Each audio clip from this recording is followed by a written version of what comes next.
Our tech expert Duncan is joining me in studio. He has a brand new toy to show us. He has the Gobii Smartphone. Thank you for coming in. Well, hi, yes. And the Gobii Smartphone is part of that new generation of smartphones we've been talking about for a number of weeks. Right. Where you get Android performance, you get Android Jelly Bean, but not at the price that breaks the bank. Well, yes, the last one we talked about was the Hisense. Was the Hisense, exactly. Okay, exactly. cool. And that was 3,000 Rand. Arguably, the screen was bigger than the Gobii. The processor was a little bit faster than the Gobii. But the Gobii is a good value phone, and it's under 1,000 Rand. How much is it? It's 999. Oh, nice. Nice. So you can get this awesome phone. It's about the same size of an iPhone. I think we compared it to it before we came on. iPhone size. Yeah.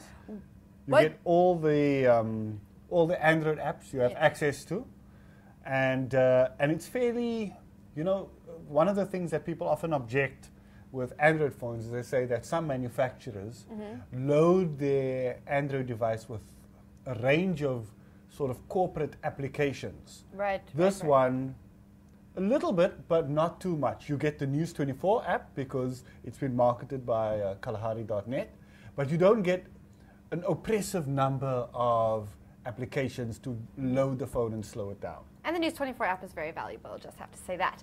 So what are your favorite features on this phone?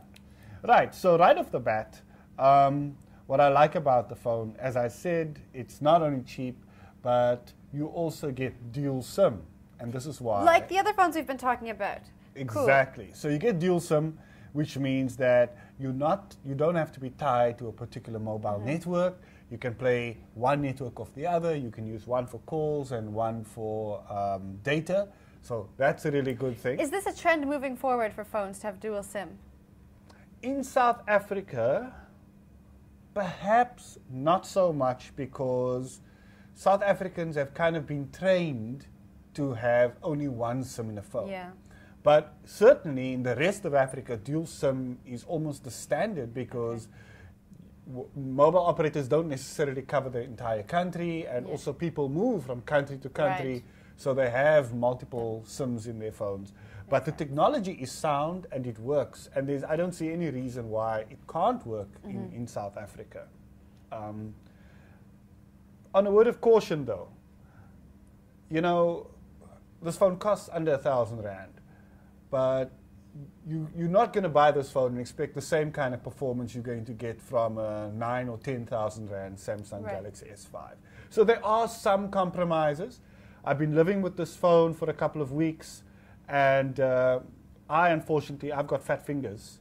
So for me... They're not that fat. Well, thank you. You're so welcome.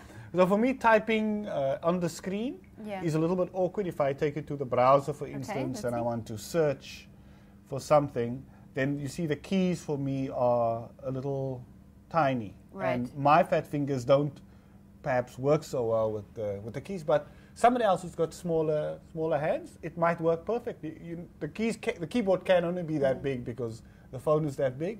Right. And if you find that perhaps the keyboard is too small, not working, you can always run it in landscape, and then it will rotate the screen automatically anyway, much like most top smartphones do. How's the battery life? Battery life is good. I was quite impressed, in fact, for a little phone like this, that the battery lasts for 2 days. That's unheard of these days, actually, I think. That is a surprise. Yeah. It does well. They've done a good thing in trying to build what I think is the best compromise.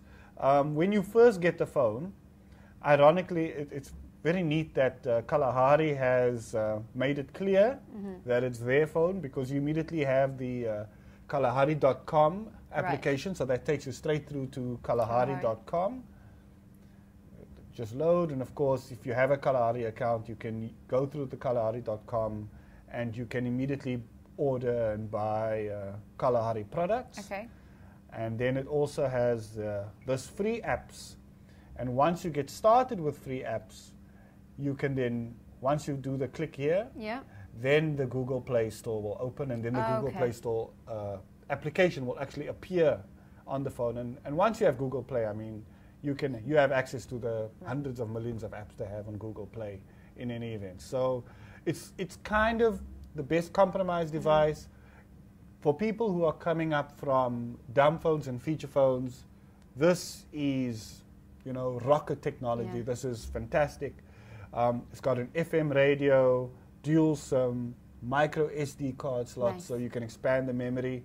It's not badly built. It looks decently put together, and it comes in at a budget price. Awesome. Thank you for coming in.